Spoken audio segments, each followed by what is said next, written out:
Today I'm going to be presenting my seminar project, and it's a guide to protecting public health in NYCHA housing.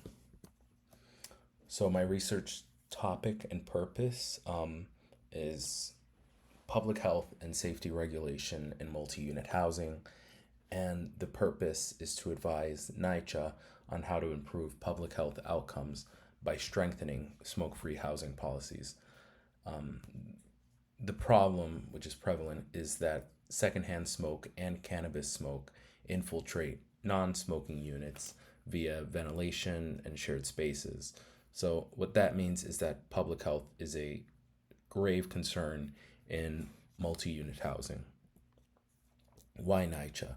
So my client, for those of you who are not familiar, is the New York City Housing Authority, and I chose it because it serves over 500,000 residents, making it not only the largest public housing authority in the United States, but also in North America. And it houses 1 in 17 New Yorkers, and it's also very uniquely positioned to implement health-focused reforms.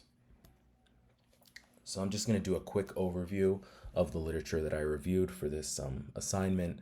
So starting out with Ornstein, he argues that cannabis smoke poses similar health risks to tobacco smoke and should be regulated in smoke-free housing policies through equitable yet non-punitive enforcement strategies. Moving on to Galiastos, they review resident attitudes towards smoke-free policies and emphasize the need for supportive and inclusive implementation that addresses the concerns of smokers. Meng, they use survey data from LA to show that secondhand smoke exposure is common in multi-unit housing and disproportionately impacts vulnerable populations, calling for more consistent protections.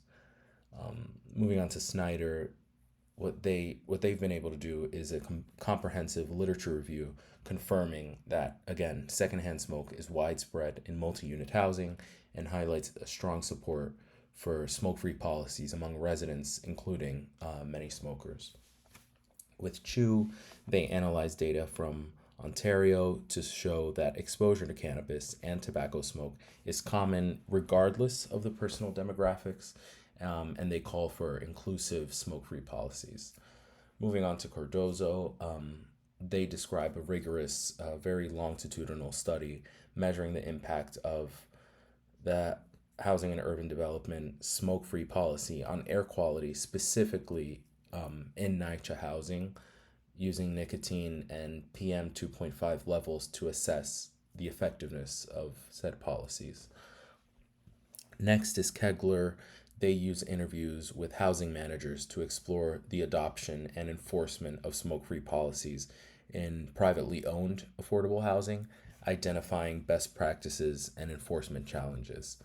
Lastly, Klein, he outlines legal strategies tenants can use, such as sanitary codes and nuisance law, to address involuntary exposure to secondhand smoke in these multi-unit housings. So some short-term recommendations that I made to NYCHA was, obviously, I think one of the more important things, improve air quality monitoring. They can also expand resident education campaigns in a manner that's, one, multilingual and also culturally aware of their residents. They can also offer voluntary cessation programs in partnership with health providers. That would certainly help. And lastly, include cannabis in smoke-free housing rules and promote non-smokable alternatives. Moving on to the long-term recommendations, obviously investing in smoke-free designs in future projects. That would include sealed walls, upgraded ventilation, and air purifiers throughout the buildings. Next is standardizing enforcement across all properties that NYCHA has. You could also ground policies in legal protections such as habitability and sanitary codes, and avoid punitive measures that risk eviction. If they focus more on equity and support, I think it'll be much more effective for them. So some final remarks. I think the key message throughout was that smoke-free housing policies protect health, reduce disparities, and I think overall improve quality of life of the residents. NYCHA's opportunity in this case would be to lead by example with an enforceable yet equitable policy.